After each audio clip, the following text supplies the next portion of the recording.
Ce matin, alors que j'étais en train de traverser avec un de mes élèves, un husky qui était sur le même trottoir que nous au départ est motivé à une rencontre.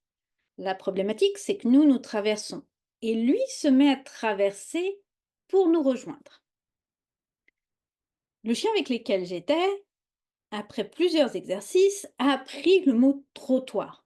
Trottoir signifie on traverse, tu vas sur le trottoir, tu t'es mis à renifler quelque chose en dehors, tu reviens sur le trottoir, tu commences à regarder de l'autre côté, peut-être même avoir une patte qui s'avance.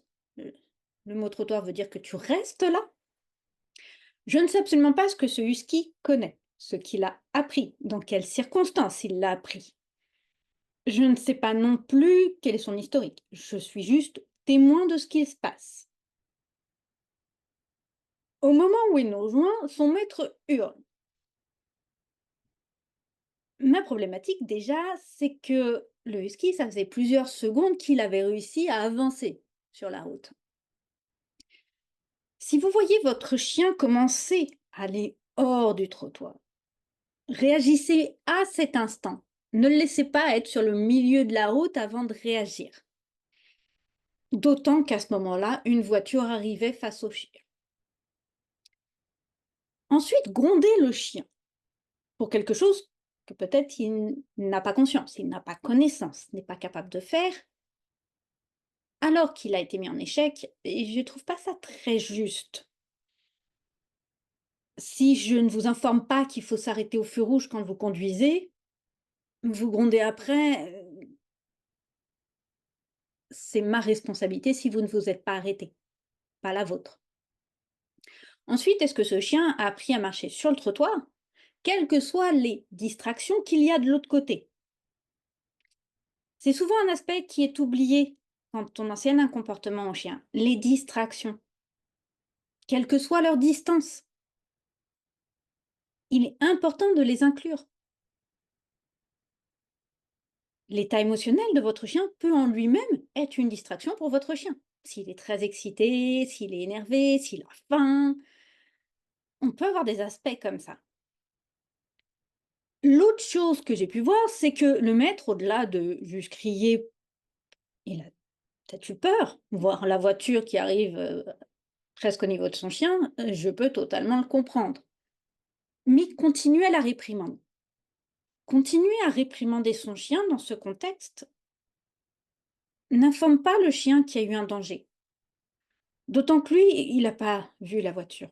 Il n'a pas regardé la voiture, il a juste vu le chien. Alors, s'il avait eu une douleur, hein, le chien, il aurait pris chien vers lequel je vais, ce chien-là implique que je vais avoir une douleur. Donc, il se serait peut-être plus approché du chien avec lequel j'étais, sans forcément savoir que la douleur venait de la voiture. Ensuite, son maître l'a pris par la peau du cou pour le soulever. Alors, très souvent, on va continuer à s'énerver à cause de la peur.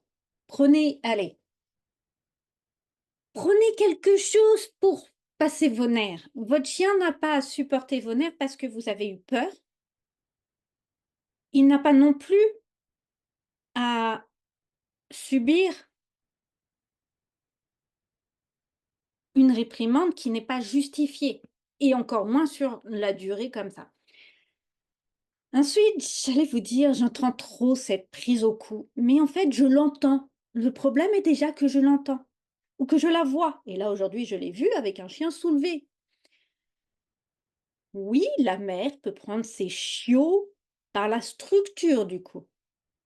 Elle les immobilise, elle va les soulever. Quand ils sont bébés, arrivés à un certain âge, ils deviennent trop lourds. Ça va engendrer de la douleur et ça peut devenir douloureux et menaçant pour le chien, qui dans ce cas-là va très souvent se rebiffer ou alors ne plus vouloir que vous vous approchiez même pour une caresse au niveau de son cou. Alors, quand on me dit: «Oui, c'est parce que la mère», vous voulez faire comme la mère, faites tout, prenez pas l'un et laissez l'autre. Soyons cohérents. Donc dans ce cas-là, je veux aussi vous entendre me dire que quand votre chien est constipé, vous allez, à ce moment-là, voyez là, le petit derrière? Donc vous vous dévouez pour lui lécher, avec votre langue, hein, on est d'accord? L'anus! Oui, parce que la mère, elle fait ça aussi avec ses chiots. Quand ils naissent, le système n'est pas encore opérationnel. Donc si vous voulez prendre ce que la mère fait, vous prenez tout pour être cohérent. Sinon, en fait, vous prenez ce qui vous arrange. Et évidemment, c'est pas en plus adapté. Donc pensez bien, avoir peur, c'est normal, surtout dans ce genre de circonstances. Je ne connais personne, personnellement, qui a envie de voir son chien passer sous les roues d'une voiture. Maintenant, s'il a été mis en échec, il n'est pas responsable. Si ce sont des choses qui n'ont pas été travaillées, il n'est pas responsable. Pensez bien à mettre tout un contexte d'apprentissage pour votre chien, y compris ses états émotionnels.